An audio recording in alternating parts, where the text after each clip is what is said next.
All right, hey, my name is Thor from Oechsner Farms in Newfield, New York.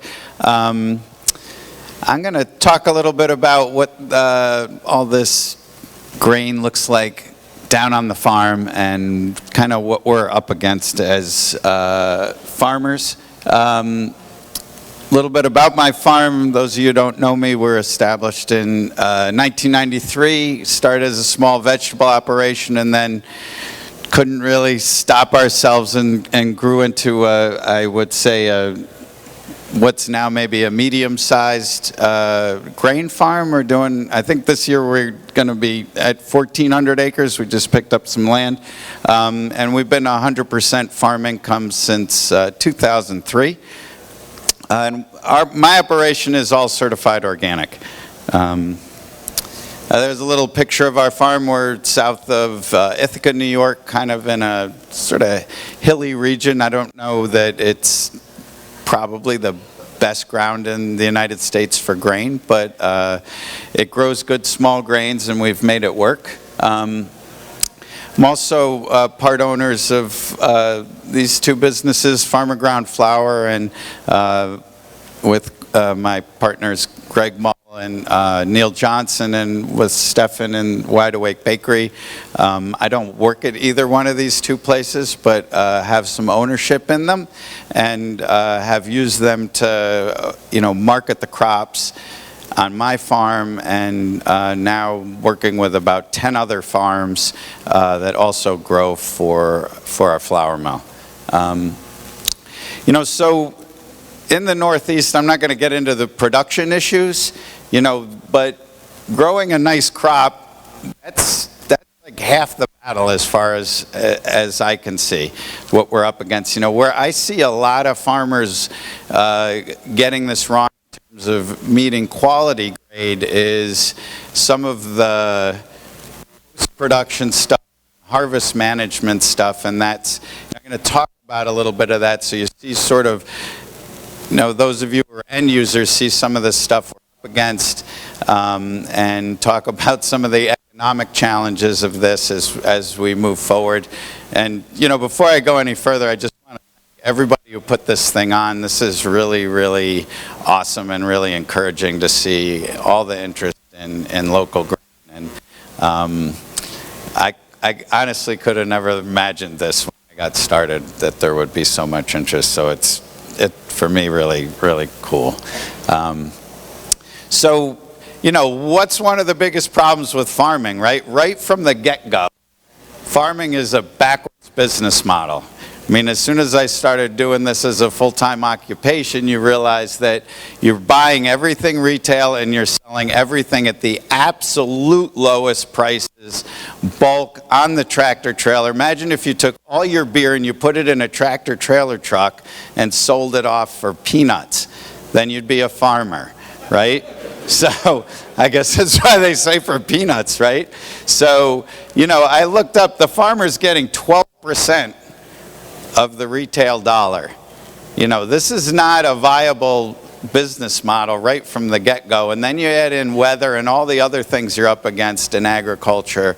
And this makes it very difficult. And this is why there's so many farms going out of business, right? So our job here should be starting to think about, and a lot of people have said really eloquent stuff, what can we do to raise net farm income? You want to make farms sustainable, you got to raise net farm income. If the farmer is still only going to get 12%, no matter what we do, if we don't raise that number up, that's never going to get any better. Now, selling into these markets, the price definitely goes up, and that's really good.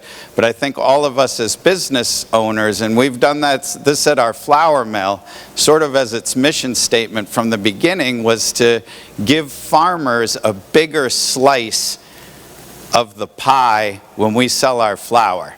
So prices we're paying for grain right now, we're at almost 50% of what Farmer Ground gets for the bag of flour that he sells to Red Hen or wherever it's going is going to the farmer.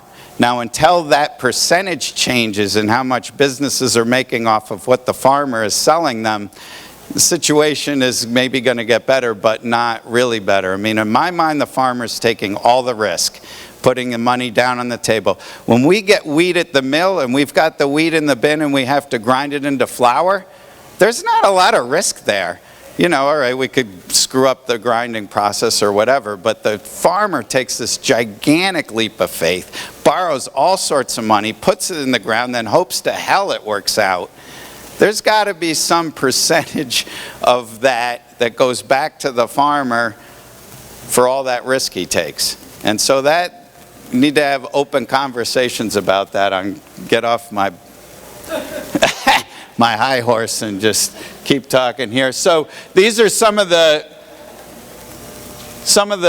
markets that we sell into. You know, but what does directly supplying these food grade grains, what does this mean down on the farm?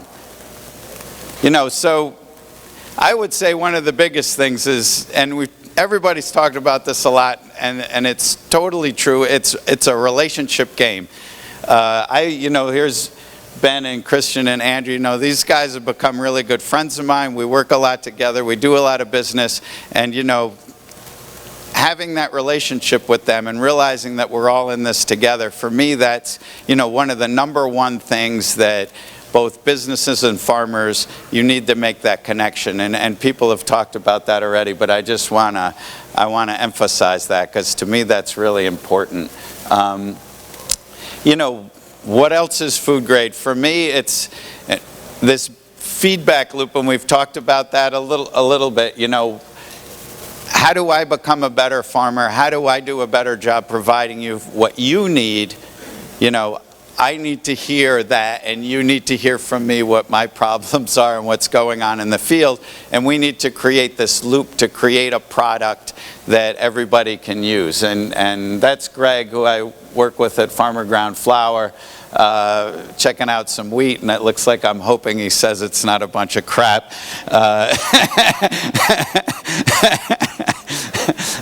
So, you know, I would say the other thing that I see, I work with a lot of farmers that they get wrong with this whole food grade thing is, you got to start thinking about this way before the harvest starts. That this, what am I going to do to get this crop in? So before you even get this, you need to start thinking about, you know, how is this going to happen? You know, and part of that, and this is something I really enjoy and I take really seriously, is I go out and walk through my fields.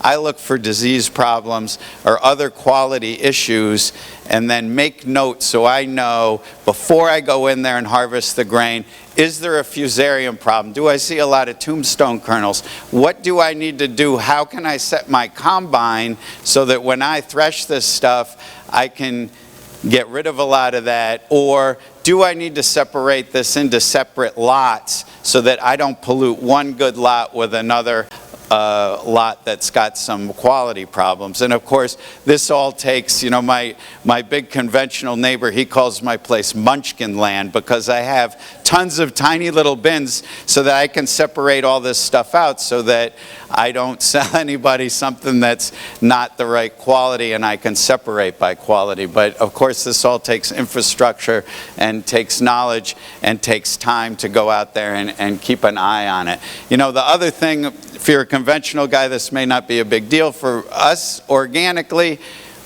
we go out and we rogue weeds. We look for problems weeds. Is there vetch out there? Is there wild radish out there? Is there corn cockle out there?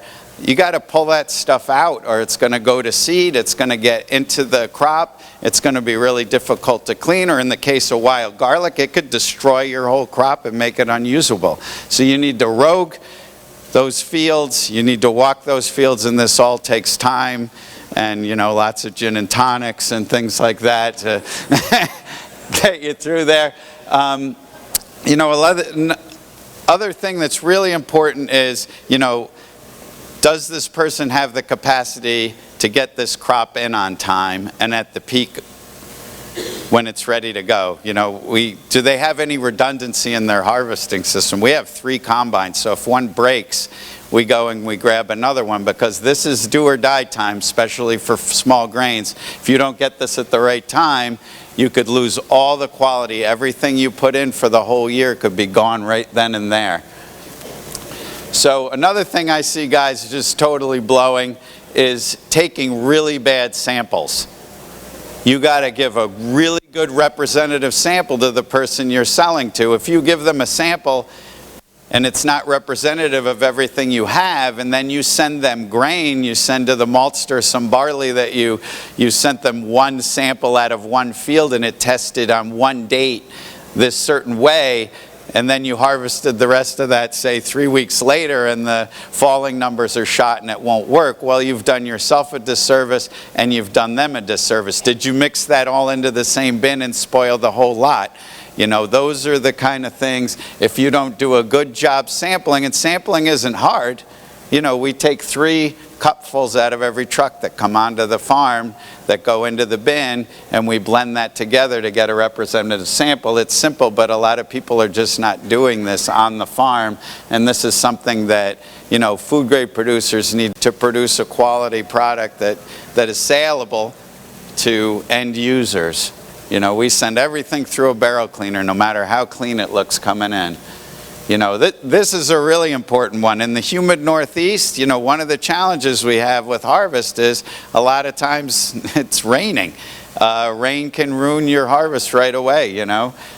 So, you know, we'll go out. I've harvested wheat at over 20% moisture because it looked like it was going to rain for a week, and no one wants to dry 20% wheat. It's a total bitch. This stuff, it's a complete harassment. But if that's what you got to do to hit the market, that's what you got to do. And if you're not set up with a nice drying system, you can't do it. This grain needs to go down to 12 to 13% moisture. You need to be able to store it for a year or more because your market's going to probably not take it all at once and take it over time. And that way it continues to have quality. The other thing is, you know, growers need to know and be educated about running the dryer, about germination, not putting too much heat on it. You know, these are all challenges that, you know, we need to look after, details we need to look after. So the other thing is good grain storage. You know, that's something that is expensive, but I think essential if we're going to build a food shed in the Northeast. And Heather was talking about, you know, perhaps putting together some grain hubs where that could happen. You know, would I eat this? That goes down to having good flooring, having nice tight bins, being able to control the temperature inside of the grain to keep insects down, cooling it, being able to pump air through there so we don't get any molds or off flavors. These are all important parts of a food grade system. Another thing is, you know, on-farm processing and all that goes into that. That's sort of a way to add a lot of value to the crop with a, you know, not a minimum of work, but, you know, you can put a cheap grain cleaner in and do a bunch of processing. This machine cost me 250 bucks. It's a 1910 Sydney. Thing does an awesome job. I put hundreds of tons of grain through that every year. And you need to be able to bag it and ship it, you know. My favorite saying out of my farm is stop farming and start loading, you know.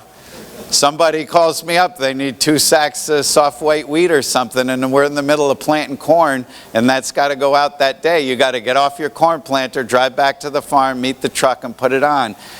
That prioritizing customer service, that's not a farmer forte typically, but that has to be part of the mentality on the farm in order for the farms to play an effective role in this. You know, the one-on-one role, you know. Andrea called me the other day, I need 1 tote of soft white wheat. You know, we put it together and got it done the next day. You know, that's the kind of stuff that's going to make the whole system work. I was going to go through some what I look for in a buyer stuff. I think I may be out of time, Andrea said. Should I? Time's up. If you can read it, you can read it. But anyway, thank you. It was fun talking to y'all.